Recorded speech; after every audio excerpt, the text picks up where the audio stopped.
What is up, everybody? It's really late, and it is 2 o'clock in the morning. Cannot sleep. Got a lot on my mind. Turned into a little bit of a night owl.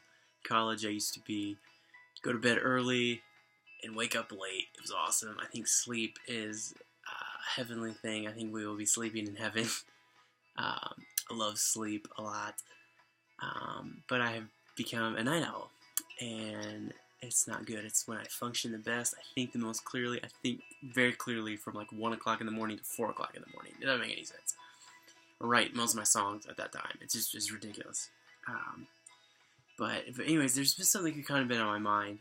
I've been reading through John, and I love the Gospel of John. It kind of starts out with a bang, and you have, in the beginning was the Word, and the Word was with God, and the Word was God.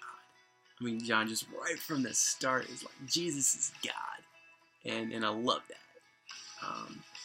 But one of the things in just my progress, I've just been reading through it, chronologically, just through each of the chapters, and I've been read through John 8, and I love this story, and a lot of scholars and people from the past really doesn't.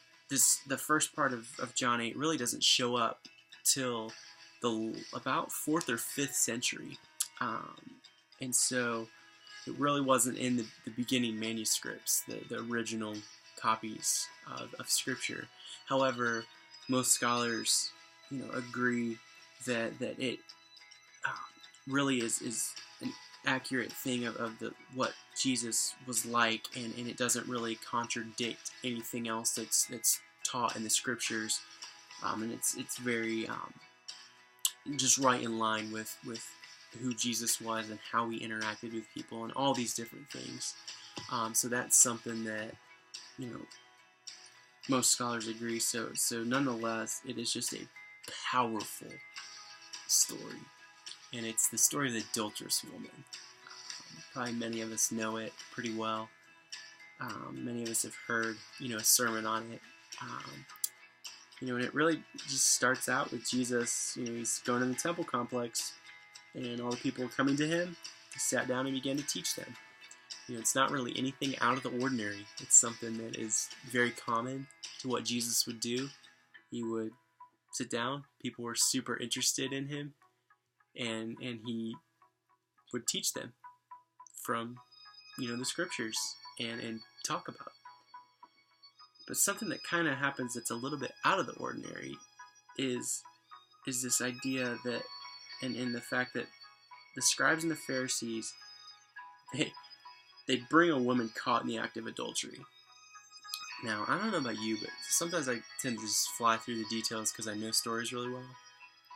And it blew my mind. I mean, they literally catch her in the act of committing adultery. That's ridiculous.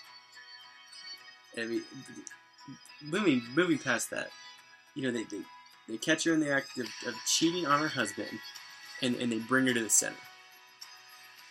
And I don't know about you, but I try to picture myself when I'm reading the Scriptures that I'm at, there in the story, and I try to picture myself as someone there, and try to imagine as it really is taking place, to grasp all of the minute details that the Scripture gives us, and that's something that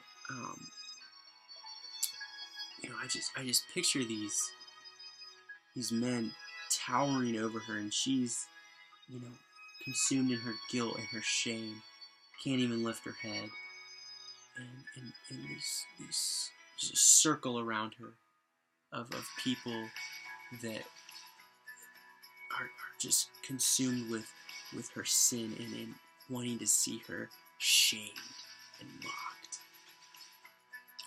and they say, teacher, this woman was caught in the act of committing adultery. In the law, Moses commands us to stone such a woman.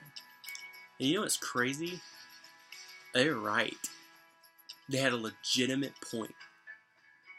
And as you know, I was thinking about it in the past, like, I mean, that was a legitimate law in their culture. That someone that was caught cheating on their husband, or cheating on their spouse was to be stoned. That was the law. So they were absolutely right. But ultimately, they didn't care about the law in this situation. All they cared about was trying to trap and trick Jesus. Because, if he let her off the hook, then he was completely against the law. And so something that just really, really, really struck me as I read through this is it says Jesus stooped down. And I don't want us to miss this, because this is something that is so powerful. Jesus stooped down. So remember, we've got these men and these scribes and these Pharisees that are towering over her, and she's there in all of her shame and all of her guilt, head down, doesn't even want to make eye contact with anyone because she's so ashamed that she's been caught in this act of adultery. And what does Jesus do? It says he stooped down. He got down on her level. He got down in the dirt with her. All of the brokenness, all of the shame, all of the guilt, he got down on that level with her. And it says he started writing on the ground with his finger. And some people think that, and there's really no proof of this, but some people think that he started writing the list of their sins, just slowly, looking right, and writing those down in the sand. And whether or not that's true, nonetheless, he starts writing something and drawing in the sand. But it's crazy to think about what was he writing. And they continued questioning him. They continued saying, this woman should be stoned. She rightfully should be stoned. This is what the law says. What say you? And then he says, the one without sin among you should be the first to throw the stone at her. Just throws it back on them. It is crazy because he stoops down again. And I love the phrasing on that. It says he stooped down. That is just crazy to me. That he the way he interacts with her is he doesn't tower over her like the rest of them, but he gets down on her level. That really spoke to me, and I think it's a powerful demonstration of mercy. Doesn't come, and it's not this high and lofty thing that's above us and far beyond us. But mercy is something that meets us down in our dirt, in our junk, in our brokenness. That's where mercy meets us. And he doesn't wait for her to clean her life up, to get things together before she comes to him for help. No, he goes to her in the middle of her shame, in the middle of all her guilt, and meets her there. And it's crazy. He says, the one without sin among you should be the first to throw the stone. And when they heard this, they left one by one, starting with the older men.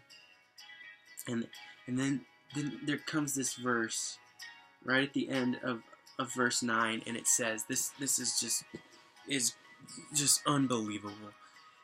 It says, only he was left. Now remember, he says, the one without sin among you should be the first to throw a stone. And they all know that they're sinners, so they begin to leave one by one because they know they're not worthy to throw the first stone. They know they're just as much a sinner as she is. And then it says only he was left. Now what's crazy to me is that he actually is the one that has the rightful place to throw the first stone at her. He was the only one in that crowd that didn't sin. So according to what he had said, he has the right to throw the first stone. He's the judge of the world. He could throw that first stone. But what does he say? When Jesus stood up, he said, "Woman, where are they? Has no one condemned you?" There's nobody around. She says, "No one, Lord." And then what does he say? He says, "Neither do I condemn you. Go, and from now on do not sin anymore. And my goodness, is that not powerful? Here's this beautiful demonstration of what mercy is. And we see mercy at its truest sense. And mercy comes down. And what I want you to realize is that you and I are that woman. We were caught in all of our shame. I've felt so much like this woman. I've messed up so many times, and I've fallen into sin so many times. And what does Jesus do? He meets me down there. I envision that Jesus put his arm around this woman. And Jesus puts his arm around you, and he puts his arm around me. And he says, neither do I condemn you. And he's the one that rightfully could have condemned me. But what does he do? There's this thing called the beautiful exchange, where Jesus takes on that condemnation for us. Because he doesn't brush it off. He doesn't downplay the law of Moses. He never goes against that. But what does he do? Because he knows that one day he's actually going to take that punishment. He's going to take that stone. He's going to take that death for her. And he's going to do the same thing for you and me. So that he can say to her in the end of verse 11, neither do I condemn you. Because he was going to take that condemnation from God. And we were going to receive his righteousness. That we can go on and not sin anymore. Because we have a perfect record attributed to us because of Jesus' righteousness. And that blows my stinking mind. It's crazy to me. And it's such an incredible picture of the mercy of God. Through Jesus we have a tangible expression of what mercy looks like. And through this story we get an incredible take on how Jesus interacts with the most darkest and deepest sinners. And what does he do? He loves them. He gets down on their level and he forgives them. That's what Jesus does, is he forgives sinners. So I don't know what kind of past, I don't know what kind of dark secrets you're hiding and hiding behind shame and guilt. But I want you to know that you can rest in full confidence of forgiveness in Jesus. So run to him. Take heart in his mercy and his grace, because he's down in your level. He's down in the dirt. He's met you down there. And he wants you to understand that you are not under condemnation. So take heart. He's forgiven you.